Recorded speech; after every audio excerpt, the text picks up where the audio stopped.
ஆண்டவராகிய இயேசு கிறிஸ்துவின் நாமத்தில் புதிய மாதத்தின் காலை வாழ்த்துக்கள். இன்றைய மன்னா, பின்பு தேவன் அவர்களை நோக்கி, நீங்கள் பலுகி பெருகி பூமியை நிரப்புங்கள் என்று அவர்களை ஆசீர்வதித்தார். இந்த காலை வேளையிலே பலுகி பெருகும் ஆசீர்வாதத்தை புதிய மாதத்திலே நமக்கு கட்டளையிடுகிறார்.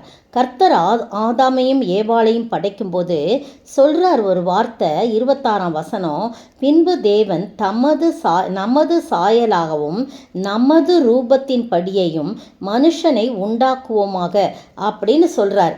அப்படின்னா என்ன? நமதுன்னு சொல்லும்போது அங்கு மூவொருமை ஆண்டவரை, கடவுளை குறிக்கிறது. பிதா, குமாரன், பரிசுத்தாவி. மற்றதெல்லாம் பார்த்தீங்கன்னா தேவன் வானத்தையும் பூமியும் படைத்தார்.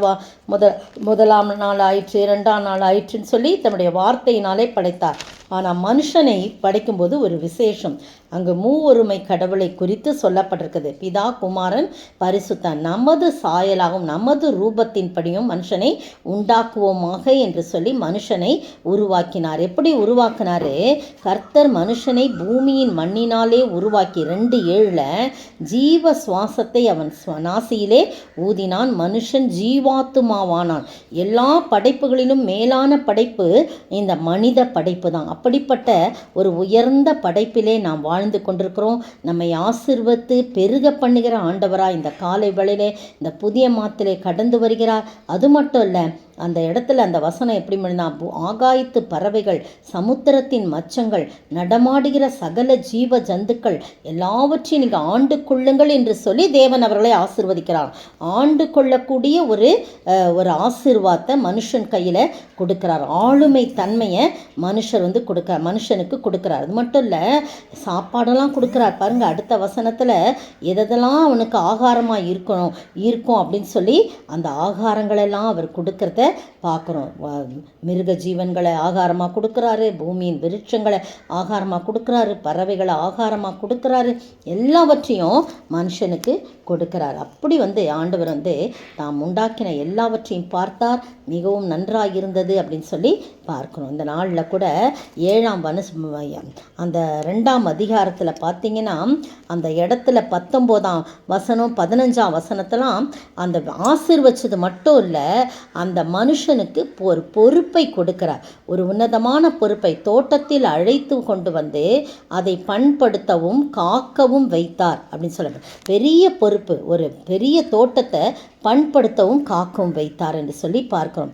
அது மட்டும் இல்லை, எல்லா மிருகங்களையெல்லாம், ஆகாயத்து பறவைகள் எல்லாவற்றையும் உண்டாக்கி அவர் என்ன பண்ணுறாரு, மனுஷன் பார்க்கும்படி அதை கொண்டு அவன் ஆதாம் என்ன பேரிடுகிறான் என்று பார்க்கும்படி அவைகளை அவனிடத்தில் கொண்டு வந்தார். கடவுளே அவன்கிட்ட கொண்டு வந்தார். அவனிடத்தில் கொண்டு வந்தவன அந்தந்த ஜந்துக்கு, ஜீவ ஜந்துக்கு ஆதாம் எந்தெந்த பேரிட்டானோ அதுவே அதற்கு பெயராயிற்று. அப்புறம் மனுஷியை உண்டாக்கி மனுஷிய கிட்ட கொண்டு வந்தோடனே அவளுக்கும் ஒரு பெயர் வைக்கிறான். இவன் மனுஷனிலிருந்து எடுக்கப்பட்டபடினால் இவள் மனுஷி என்னப்படுவாள் என்று சொல்லி சொல்லப்பட்டிருக்கு. இப்போ எவ்வளோ ஒரு பெரிய ஆளுகை தன்மையை கொடுக்கிறாரு, ஆசீர்வாதத்தை கொடுக்கிறாரு, பொறுப்பினை கொடுக்கிறாரு.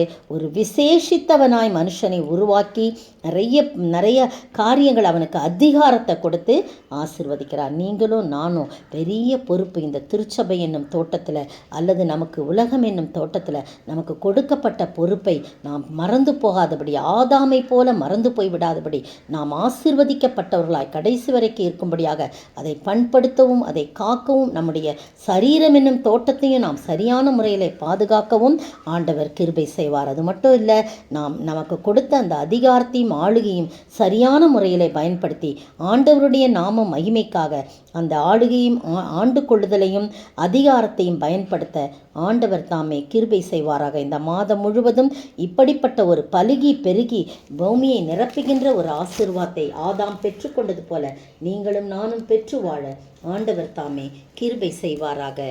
ஆமீன். ஆசீர்வதிக்கும் இயேசு உன்னை ஆசீர்வதிப்பாரே, ஆண்டுகள் நன்மைகளாலே முடிசூட்டி மகிழ்வாரே. காலம் பொன்னாய் மாறும், உன் வாழ்வு செழிப்பாய் மாறும், நீ ஆசீர்வாதமாயிருப்பாய், நீ ஆசீர்வாதமாயிருப்பாய். ஸ்தோத்திரிக்கிற ஆண்டவரே, துதிக்கிற ராஜா. எங்களுடைய வாழ்வு செழிப்பாய் மாறும், என் காலம் பொன்னாய் மாறும். கர்த்தாவே, இந்த முதல் நாள் காலை வேளையிலே எங்களை ஆசீர்வாதமாய் இருப்பாய் என்று ஆசீர்வதிக்கிறீரே. பலுகி பெறுகின்ற ஆசீர்வாதத்தை யார் யார் கேட்கின்றார்களோ அவர்களெல்லாம் பெற்றுக்கொள்ளும்படியாக உடைய கரத்திலே எங்களுக்கு கொடுக்கப்பட்ட பொறுப்பை, எங்களுக்கு கொடுக்கப்பட்ட ஆளுகை, எங்களுக்கு கொடுக்கப்பட்ட அதிகாரத்தை சரியான முறையிலே பயன்படுத்தி வாழ நீர் கிருபை செய்ய வேண்டும் என்று கர்த்தரும் மீட்பரும் ராஜாமா இயேசு கிறிஸ்துவின் விலையேற பெற்ற நாமத்தில் ஜெபிக்கிறேன் பிதாவே, ஆமேன். இன்றைக்கான 5 கேள்விகள். கேள்வி 1, சகரியாவுக்கு நற்செய்தி அறிவித்தவன் யார்?